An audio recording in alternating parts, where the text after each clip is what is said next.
Welcome, everybody. We're back for the podcast again. Did we miss? We missed last week. We missed last week. We've been jumping around a little bit. We've had a little bit going on around Somebody here. caused us to have to miss it. Somebody's been out of town the last couple of weeks. You know, I've been gone the last 2 months. Have we missed the last two? No, we got the last one in. But like we missed before that. Yeah. So we've kind of gone like every other. Yeah, for a I while. have spent the last 2 Monday and Tuesdays out of town. I had meetings and then a funeral, and so I haven't been back here. Board meetings.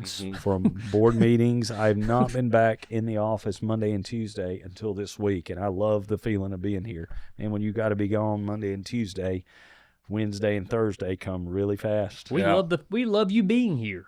Well, thank you. It's good. Do you feel appreciated? I'm about to say, do you feel loved?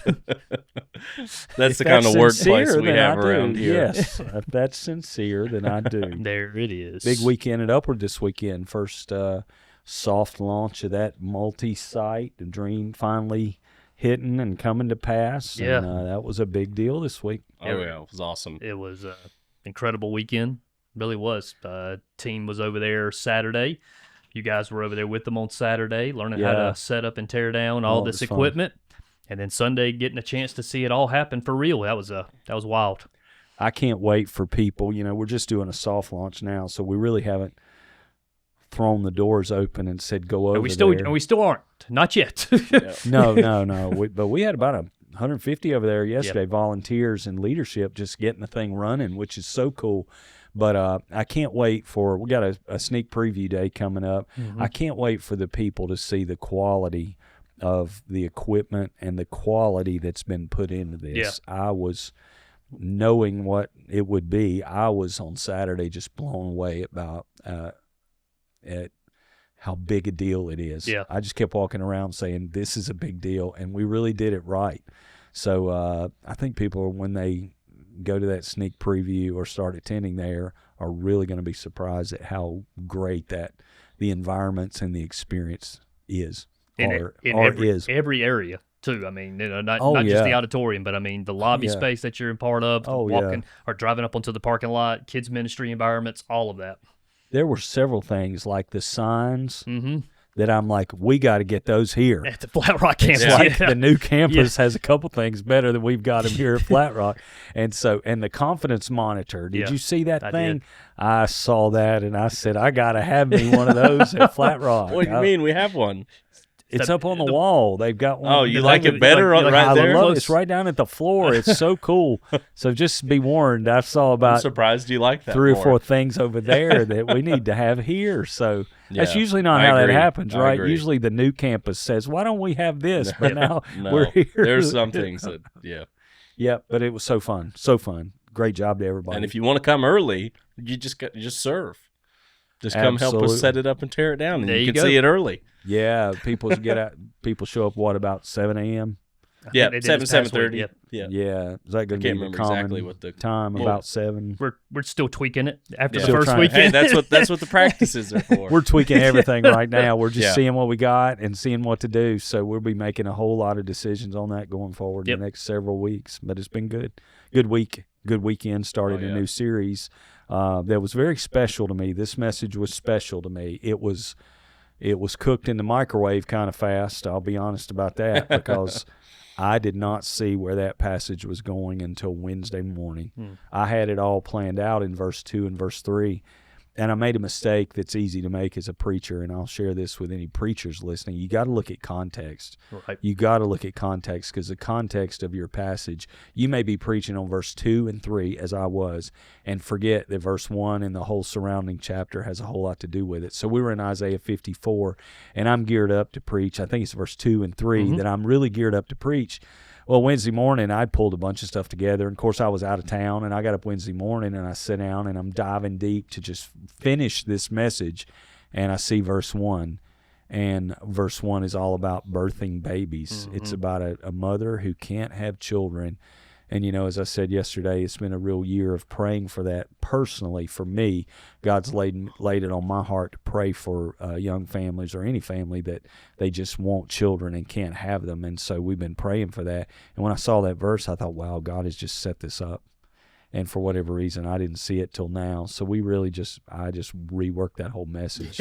Wednesday and Thursday all day long, both days, just trying to get it ready, and just really shared from my heart about the expansion and the why behind it, you know. And a guy came up Sunday, precious man came up between services, and he said, I'm kind of a tightwad when it comes to churches spending money, and I'm kind of not wanting to do it. He said, I understand the why today better than I ever have. Wow. Because the why of expansion, and we needed to hear that, and God knew it, and he let me skip over it for a reason, you know, to really just connect on a heart level with that, really close to the weekend. And the why behind everything we do and this expansion is not yay upward. Sure. We're not trying to build an organization. We're really not. I mean, there's obviously parts of that you have to do, but we're trying to build a family and a movement to transform Western North Carolina with the gospel of Jesus, you know, and just see individual lives change one at a time. And that's the why. Yeah. The why is we're working for Jesus, and we just have more people in this building than we can put in this building. We just really do. And we said, hey, let's take the kingdom impact that we're having here, and let's move it over to the west side of Henderson County and just reach some more people for Jesus. I know that can be seen by people outside the church as just marketing and all about the money and all about this or that and the other. That honestly did not enter our minds going into this. It's God is just sending us more people than we can hold in this location. Right. So we have a choice. We can either build a 2,000 seat sanctuary over here that would cost millions of dollars, or we can go portable and just plant a multi-site congregation on the other side of the community. And we felt like that would reach more people and would be better stewardship. I mean, we had the conversation around do we build more on this campus? You know, do we build a bigger? So I mean, it wasn't just like it was like completely dismissed, but I mean, we took time to pray. We took time to consider the options and to see what was going to be best for us. And man, we really felt like that the Lord was leading us to go multi-site, and it wasn't it wasn't just like the flip of a switch. I mean, we spent this has been a process for us, several years that have been involved in planning and preparing for this. And it felt like for several of these years we were just kind of wandering in the wilderness, not in terms of our services and our church growth, but as far as just wandering in the wilderness, trying to figure out what to do. Yeah. You know, we had all these people, and it's growing, and we know there's a direction, but what do we do? Do we go multi-site? Do we build? Part of what just drove that was just cost. Building costs are so much. Sure. You know, we just completed a parking lot expansion that when it lands is going to be, just that parking lot out there was somewhere between $1.3 and $1.4 million. We built this building for less than that, just the building itself back in 2005. Right. Just the building, the land not included, but just the building was about $1.1 million or something like that, if I remember correctly. So that just shows you how costs have gone up. Yep. And so to build a building, or even to expand on this building, we're talking millions of dollars.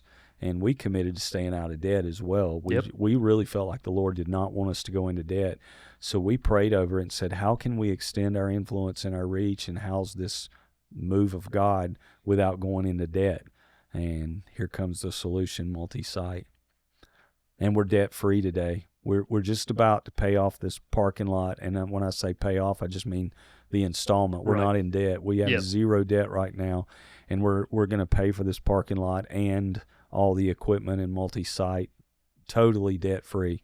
So I've kept telling myself this over and over again through this process, and I've told y'all this too. We go through every month or every week, and we look at the cash sheet, you know, and we keep seeing those numbers coming down and those numbers coming.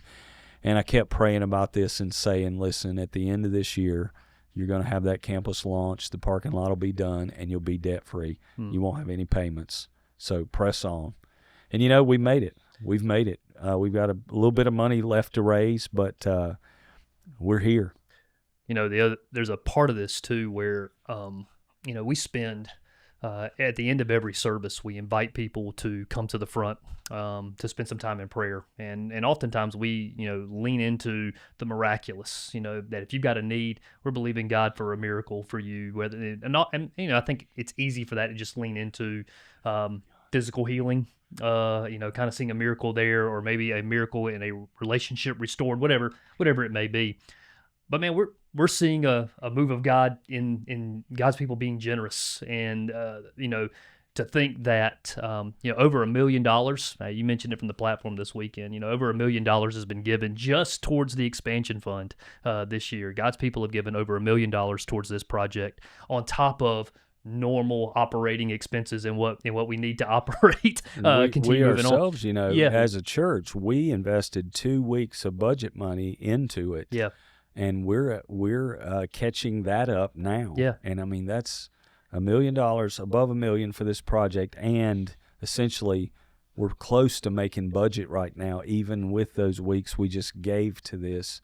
And plus, in December, giving away $500,000 plus to buy this home that they're looking for right now to house foster children. Right. I mean, we're in a move of God of generosity, without a doubt. Yes. And just what I see every week, the salvations, the people saying yes to Christ, the way God is just opening people's hearts and just causing them to give abundantly has just been amazing to me to see. And that is going to extend influence. And I guess what I'm most excited about is just thinking about all those seats that are available over on the West Campus and thinking about how people in those seats are going to be raising their hands saying yes to Christ. Yep. Mm-hmm. And how it will also hopefully make some seats available here for more people to come in and do that, life change, the new families, the new people we're going to reach. That's so exciting to me. There's your why. That's the why. That's the why, so it's fun. Yeah. We talked about this week, God can turn sorrow into shame. And that's a key message of Upward, I believe. God setting people free from shame. Yeah. I hear people say the words a lot. I heard a popular reel jumped out at me this morning of a guy criticizing another church for what they did. And criticism may have been justified, but anybody can pop up a YouTube channel and start playing your videos and find something wrong with it. And the guy said, "Shame on y'all." And I thought, there it is. Mm-hmm. Christians were not called to put shame on people. We're called to lift it off. And the picture in Isaiah 54 is of a desolate woman who can't have children, who's been rejected and eventually divorced by her husband and is pretty destitute. And God says to her, break forth into song, for your house is going to be so filled with children, you're going to have to add rooms to it. And it just talks about how we serve a God who can take us from a place of sorrow to a place of song, from a place of brokenness to a place of praise. And so that meant something to me. Then we jumped into God can take empty hands and turn it into an expanding house. Mm-hmm. And the whole message of Sarah, the wife of Abraham, mother of Israel, how she started with nothing. And I've just kept coming back to that. Even yesterday, it was a great day, but it was an emotional, heavy day because there was so much. I felt the weight of it yesterday in a big way. I went home and I was kind of just feeling the weight of it all. And wow, we're really taking these steps out, and it's scary. And God just kept telling me, I just want your faith. I don't need your talents, your gifts, your abilities. I need your faith. Trust me. And that's what Abraham and Sarah had to put in God. And they were really real people with real struggles. Abraham lied a couple times. Mm-hmm. I mean, he gave his wife away a couple times to protect his own skin. I mean, he lied a bunch. Abraham, these biblical characters are far from perfect. Sarah comes up with this idea of taking this handmaiden and letting Abraham sleep with her to have a kid. And Abraham was, I'm good with that. He did it. And that was not a good idea. And surely that decision wouldn't have lasting impact in the world. That decision still cooking in the world today in a big way. You know what I mean? Yeah. It's still Ishmael's children and Isaac's children are still at odds, Yeah. And they had all their problems, but in the end, they just believed God would do what He said He would do, mm-hmm. and then out comes this expanding house, this nation, and this movement. And that's what we're experiencing here. We brought little, I kept yesterday to end. I kind of wanted to just talk, and I got a little bit personal just about how Alexa and I started so small, with very little resources. 25 people starting out. Came here with somewhere between 80 and 100 people, and we had a lot more resources, but still just enough to kind of get by on. And then God just, as we were generous, God blessed us, and He's expanded our territories. Right. And that's what we're going to talk about this week coming up. I'm going to get to that message that I've actually been trying to preach. Expanded influence. When you have an expanded influence, you need to stretch your systems, and you need to strengthen your foundations.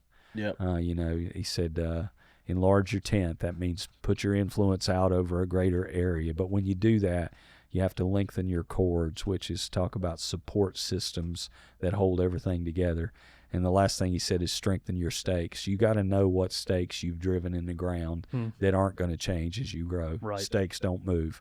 So we're going to be talking about some stakes at Upward that we're driving in the ground that will never change no matter how large we get. I'm excited. Yeah. That's going to be good. Yeah, I think it'll be a good weekend. Yeah. Yep. Looking forward to that. Been good, guys. Thank y'all for being with us. We'll see you again next weekend. Bye-bye.